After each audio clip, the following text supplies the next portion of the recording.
ગઢડા તાલુકાના ગોરકડા ગામે રક્તદાન કેમ્પ અને ફ્રી બ્લડ ગ્રુપિંગ કેમ્પ યોજાયો। Shri Dwarka education and charitable trust અને ગોરકડા ગામ સમસ્ત માનવ સેવાના ભાગરૂપે બ્લડ કેમ્પનું આયોજન કરવામાં આવ્યું। ગોરકડા એજ્યુકેશન જે જબરદસ્તના પ્રમુખ અનિલભાઈ રંગપરા, ઉપપ્રમુખ ડૉક્ટર આર.પી. સોલંકી સાહેબ અને ખજાનચી ડૉક્ટર સંજયભાઈ યાદવ, ડૉક્ટર હરેશ મકવાણા દ્વારા આયોજન કરવામાં આવ્યું। ભાવનગરના બાંભણિયા બ્લડ બેંકમાં 70 બોટલ જેટલી જમા કરવામાં આવી। બાંભણિયા બ્લડ બેંકમાં પ્રભુભાઈ બામણિયા દ્વારા ગોરડકા એજ્યુકેશન ચેરિટેબલ ટ્રસ્ટ અને ગોરડકા ગ્રામ સમસ્તનો આભાર માન્યો। અહેવાલ ડાબી Mansukh S, Diu mirror news, Botad. Bavjibhai Rangpara, Goradka education and charitable trust દ્વારા અને બામણિયા બ્લડ બેંક ભાવનગરના સહયોગથી આજે ગોરડકા ગામે રક્તદાન કેમ્પનું આયોજન કરવામાં આવ્યું।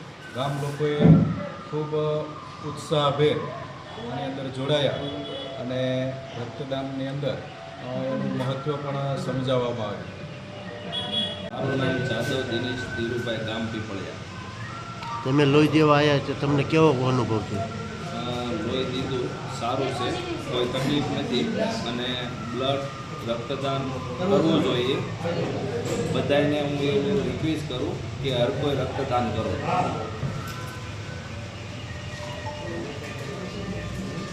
રેડી?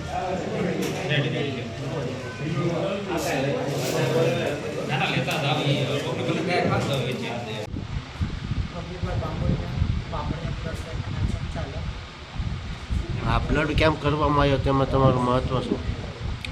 આજે આપણે સૌ જાણીએ છીએ કે માનવ રક્તનો અન્ય કોઈ વિકલ્પ નથી।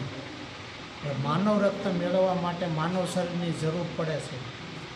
એટલા માટે જ્યારે આવી રીતે કોઈ પણ બ્લડ બેંકોને બ્લડની જરૂરિયાત ઊભી થતી હોય ત્યારે કોઈ સંસ્થા હોય, પછી કોઈ સામાજિક કાર્યો હોય તો એવા સમયે રક્તદાન કેમ્પોનું આયોજન કરી અને રક્ત એકત્રિત કરવામાં આવતું હોય છે અને આ રક્તનું વૈજ્ઞાનિક પદ્ધતિથી પરીક્ષણ કરી અને જરૂરિયાતમંદ દર્દીઓ, હિમોફિલિયા, થેલેસેમિયા, લ્યુકેમિયાના બાળ દર્દીઓ તેમજ આકસ્મિક જ્યારે અકસ્માતો થતા હોય, ઘણી વખત માનવ સર્જિત કે કુદરતી આપત્તિ આવી પડતી હોય ત્યારે દર્દીના સગા સાથે એના 1 થી 2 સ્નેહીજનો હારે હોય છે અને 5 થી 10 બોટલો જ્યારે રક્તની જરૂરિયાત ઊભી થતી હોય તેવા સમયે બ્લડ બેંકો, આજે તમે જે રક્તદાતાઓએ અહીંયા ઉમદા કાર્ય કર્યું છે તેમાંથી જે રક્ત એકત્રિત કરવામાં આવ્યું હોય તે રક્ત એમને પૂરું પાડવામાં આવે છે અને જેથી કરીને દર્દીની જિંદગી બચી શકે છે।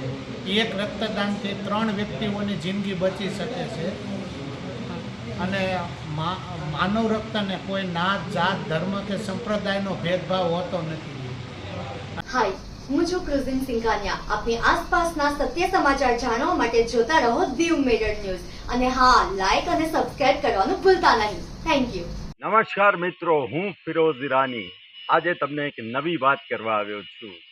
દીવ મિરર ન્યૂઝ જોતા રહો, સબસ્ક્રાઇબ કરવાનું ભૂલતા નહીં અને શેર કરવાનું પણ ભૂલતા નહીં। સત્યની સાથે જોડાતા રહો।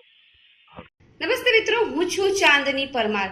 આપની મનપસંદ ચેનલ એટલે કે દીવ મિરર ન્યૂઝ ચેનલને લાઈક કરો, શેર કરો અને ફોલો કરો અને હા, તેમાં દરરોજ તાજા સમાચાર જોવાનું ભૂલશો નહીં। દીવ મિરર ન્યૂઝ દરરોજ લાઈવ અપડેટ, ગુજરાત રાજ્ય, દેશ દુનિયાના તમામ બ્રેકિંગ સમાચારો નિહાળો દીવ મિરર ન્યૂઝ ચેનલ પર।